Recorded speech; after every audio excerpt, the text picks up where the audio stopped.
အားလုံးပဲမင်္ဂလာပါ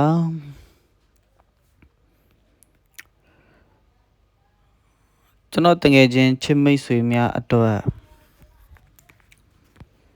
ကလထိုင်လုံးနည်းလေးပြန်လဲမျှဝေလိုက်ပါတယ်ဗောနော်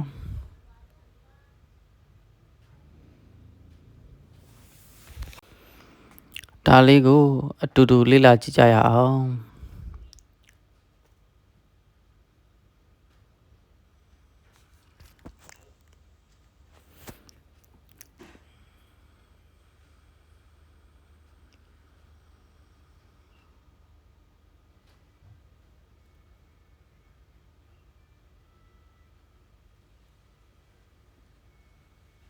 အားလုံးကိုအထူးပင်ကျေးဇူးတင်ပါတယ် like and share follow လေးလုပ်လို့ရပါတယ်ခင်ဗျာ